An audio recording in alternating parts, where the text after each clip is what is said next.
Di dalam Tuhan, kita membahas tentang masalah pelepasan kutuk.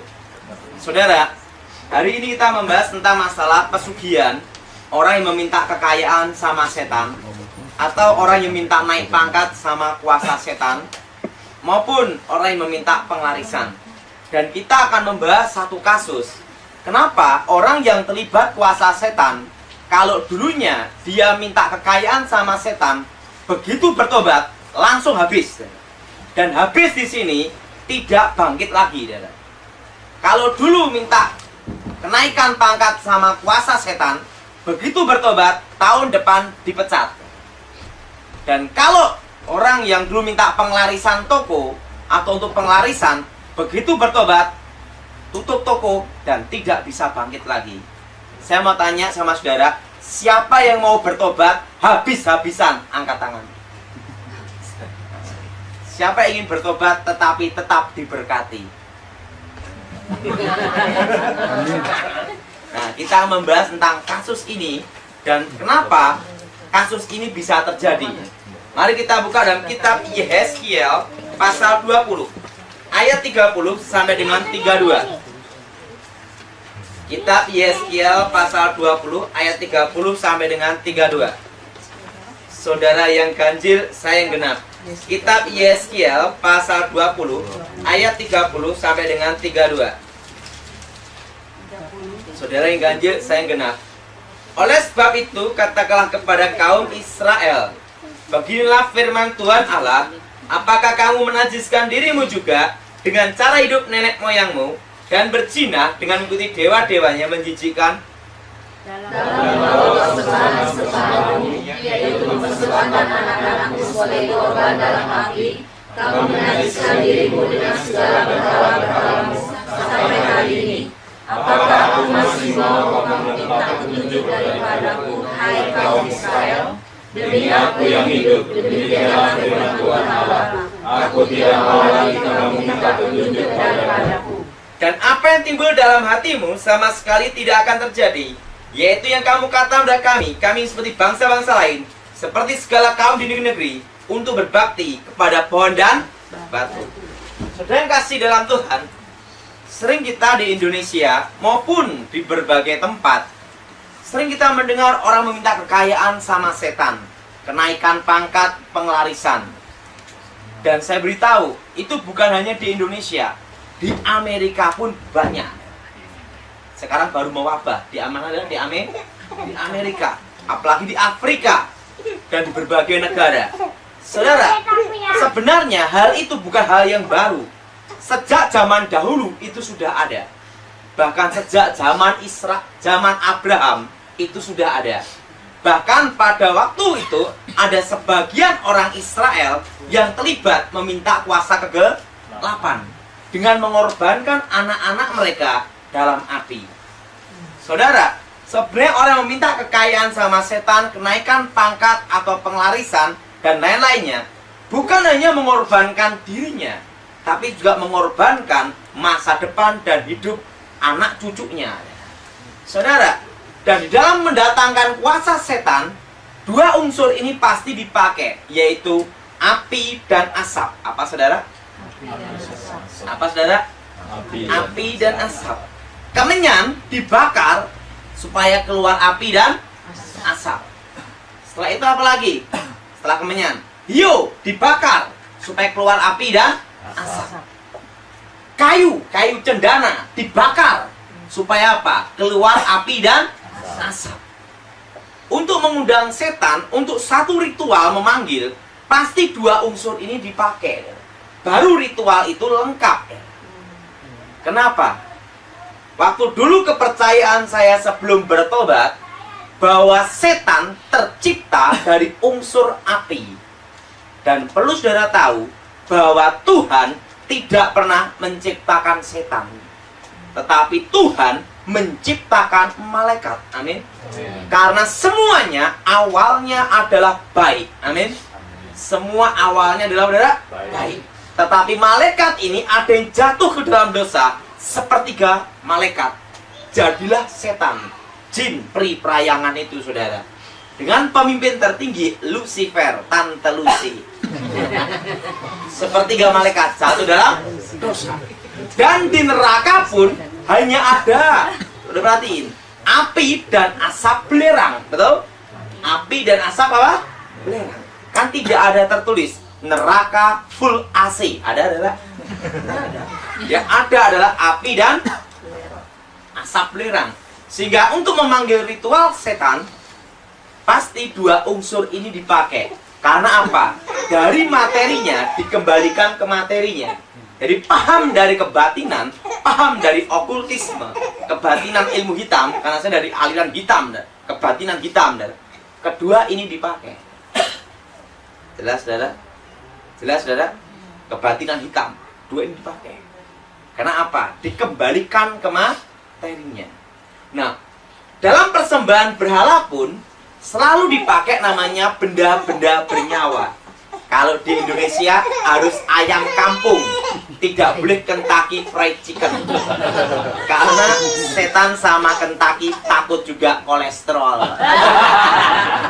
Dan memang kenyataannya di Jawa pasti pakai ayam apa? Ayam kampung atau ayam cemani, mata hitam darah hitam. Ada ayam di Indonesia. Mata hitam, darah hitam, kulit hitam. Pernah lihat Pak Marcel? Nah, perlu tahu. Di Indonesia ada. Itu untuk sebenarnya untuk obat. Untuk obat. Ayam cemani. Tulangnya juga hitam. Tulangnya hitam, Pak. Darah hitam, tulang hitam. Nah, jangan-jangan ibu ini pernah ke dukun juga. Sehingga tahu tulang hitam. Obat katanya. Nah, ada juga seperti kerbau, sapi, babi. Semua adalah benda-benda bernyawa yang dipersembahkan. Sebenarnya benda-benda yang bernyawa yang dipersembahkan ke kuasa setan itu sebenarnya adalah lambang dari keturunannya. Nah, sekarang akan saya kasih gambaran. Saya minta Bapak ini ke sini.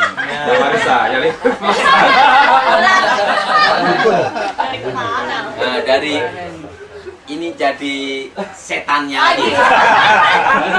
Oh iya, ini. Oh iya, ini Bapak ini ke sini, Pak. Bapak. Nah, saudara, saya akan memberitahu bahwa persembahan yang disebut benda bernyawa itu sebenarnya adalah lambang dari keturunan. Yang aku minta kekayaan. Ya, aku minta kekayaan, Derajat pangkat, kehormatan, penglarisan. Apa yang kau minta, Cu? Apa yang kau minta? Saya minta kekuatan, Saya minta kenaikan pangkat, derajat, kekayaan. Baiklah. Baiklah. Nah, ini persis. Ini persembahannya. Oh, ini persembahannya. Ingat, persembahannya ini adalah apa? Sesajen atau disebut selamatan. Baik waktu meminta atau setelah terkabul. Nah, nanti itu disuruh makan, makanlah. Nah, kalau dia makan bagian sayap, kalau kerbau, sapi, babi, kaki depan, maka 7 keturunannya, anak cucunya akan sakit semua bagian tangan. Jelas, saudara? Karena itu adalah lambang dari anak-anaknya. Maka Alkitab dalam kitab Yeskiel mengatakan mereka mempersembahkan anak-anak mereka. Kalau yang bersangkutan makan bagian kaki belakang, itu lambang kaki, maka keturunannya, anak cucunya akan sakit bagian kaki semua. Jelas, saudara? Kalau yang bersangkutan makan bagian ekor atau brutu, maka 7 keturunannya akan terkena kutukan, jadi perawan tua, perjaka tua, kadaluarsa expired. Makanya ada satu keluarga, sekalipun keluarga itu cantik-cantik, tampan-tampan, susah kawin dan terkena kutukan, 7 generasi cerai. Sehingga dalam generasinya cerai semua. Karena apa? Itu adalah lambang dari generasi. Kalau yang bersangkutan makan bagian kulit-kulitnya, maka 7 keturunannya akan semua akan mati dengan cara yang sama, terkena penyakit kanker. atau penyakit kulit yang tidak tersembuhkan. Kalau yang bersangkutan makan bagian dalam-dalam, usus dan lain-lainnya, maka turunannya, anak cucunya akan sakit bagian dalam-dalam. Kalau yang bersangkutan makan bagian leher diputus, anak yang paling disayangi atau orang tua mati hari itu juga. Kalau yang bersangkutan makan bagian kepala, maka anak cucunya akan mati kecelakaan semua. Nah, kalau dimakan rame-rame, hancur udah. Terima kasih. Jelas, saudara? Jadi yang dipersembahkan ini sebenarnya adalah lambang dari generasi. Jelas, saudara? Jelas, saudara? Jelas? Ngerti? Nah, itu loh dukun yang membuat kaya. Kenapa dukunnya tidak kaya sendiri? Saya mau tanya, siapa yang ingin kaya? Angkat tangan. Semua pasti ingin kaya. Jangan munafik, muka nabi, pikiran kotor. Betul? Semua orang ingin kaya, betul? Betul? Semua orang perlu uang, betul? Kamu perlu duit enggak? Kalau perlu mana uangnya? Dolar lagi. Nah, ingat saudara. Kenapa? Itu loh dukun yang membuat kaya. Kenapa dukunnya tidak kaya sendiri? Karena dia tahu harga yang harus dibayar. Jelas, saudara? Itu loh kalau mau kaya pergi ke Gunung Kawi. Di Indonesia ada. Kenapa orang-orang Gunung Kawi tidak minta kaya sendiri? Buktinya miskin-miskin, betul? Betul? Betul? Itu loh kuburan keramat yang bisa membuat orang naik pangkat. Kenapa juru kuncinya nganggur tidak naik pangkat sendiri? Betul? Betul? Dia tidur di kuburan tidak hanya setahun, puluhan tahun. Kenapa dia tidak minta sendiri? Karena dia tahu harga yang harus dibayar. Jelas, saudara? Nah, dan pada waktu mau matinya, orang yang meminta itu terkena kutukan alam kubur. Ditolak langit, ditolak bumi. Mati tidak, hidup tidak. Matinya susah. Dan setelah itu baru mati. Dan itu nanti semua pasti hancur. Saudara? Jadi apa yang dipersembahkan ini sebenarnya adalah lambang dari generasi. Jelas? Jelas? Sesaji ini diberikan pada waktu meminta atau setelah terkabul. Dan itu adalah lambang dari keturunan. Maka Alkitab dalam kitab Yeskiel mengatakan mereka mempersembahkan anak-anak mereka di dalam ngerti, saudara? Jelas, saudara? Yang jadi pertanyaan, Pak, apakah betul orang yang meminta kekayaan sama setan betul-betul bisa kaya? Bisa 100%. Apakah bisa naik pangkat? Bisa 100%. Apakah bisa laris toko? Bisa 100%. Diambil dari mana? Sekarang saya jelasin. Saudara ikutin saya. Setan bukan pencipta. Ingat, setan bukan pencipta. Nah, sekarang akan saya jelaskan. Sebelum saya bertobat, saya tahu satu hukum yang disebut hukum keadilan yang maha kuasa. Keadilan sing gaurip, keadilan yang membuat kehidupan. Orang baik, orang jahat, orang beragama, orang tidak beragama, orang Kristen atau bukan, semua bisa merasakan cahaya matahari. Betul? Betul? Betul? Karena keadilan yang maha kuasa. Orang baik, orang jahat, orang beragama atau tidak, semua bisa merasakan hujan. Betul? Karena apa? Keadilan yang maha kuasa. Demikian, waktu saya sebelum bertobat, ada kepercayaan bahwa semua orang punya rezeki masing-masing, punya berkat masing-masing, baik orang Kristen maupun bukan. Baik orang, buktinya apa?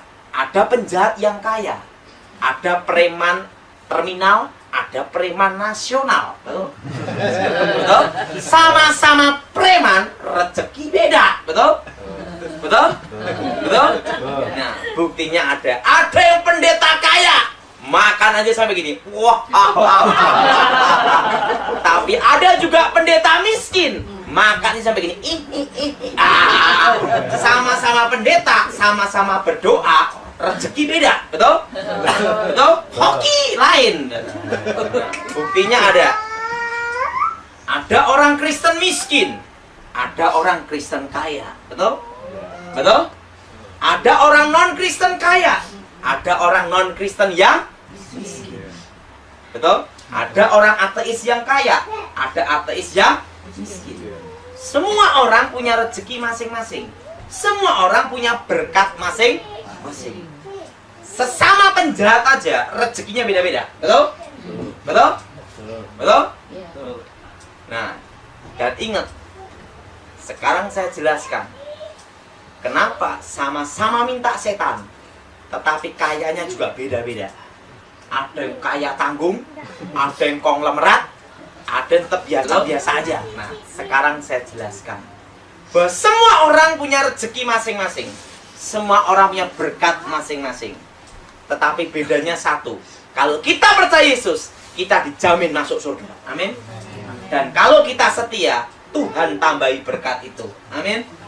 Tetapi pada hakikatnya, semua orang punya rezeki masing-masing, punya berkat masing-masing. Kalau orang minta kekayaan sama setan, diambil dari mana? Rezeki, berkat, hoki anak cucunya, diambil orang tuanya. Sehingga orang tuanya kerja apapun berhasil. Laris toko. Kenapa kayanya beda-beda? Karena apa? Kan setiap anak cucunya rezekinya ada yang seret, ada yang hokinya besar, gitu dah. Nah, kalau hokinya seret, kecil, ya sama-sama minta sama setan, ya kayaknya juga tanggung, gitu. Tapi nerakanya sama. Tapi kalau rezeki anak cucunya besar, hokinya, maka orang tuanya minta setan kaya sekali. Jadi yang diambil itu adalah rezeki berkat anak cucunya, dipindah ke orang tuanya, sehingga orang tuanya kerja apapun berhasil. Setelah orang tuanya mati, anak cucu cicitnya kerja apapun gagal, kerja apapun habis. Kenapa, Dara? Karena rezekinya sudah diambil orang tuanya dulu. Jelas, saudara? Jelas, saudara? Beda dengan Tuhan. Tuhan adalah pencipta. Sehingga Alkitab berkata, orang yang percaya Tuhan, anak cucunya tidak akan meminta-minta. Diberkati. Amin. Kalau setan tidak bisa, dia bukan pencipta. Dia bukan sumber berkat. Tapi Alkitab mengatakan bahwa setan adalah pencuri. Jelas, saudara? Itu diambil anak cucunya, dipindah orang tuanya. Setelah orang tuanya mati, semua ini anak cucunya, cicitnya, kerja apapun pasti gagal. Sekalipun sampai ke New Zealand, sampai ke Amerika, bahkan kutub utara maupun selatan, kerja apapun pasti gagal. Karena apa? Hokinya sudah diambil orang tuanya.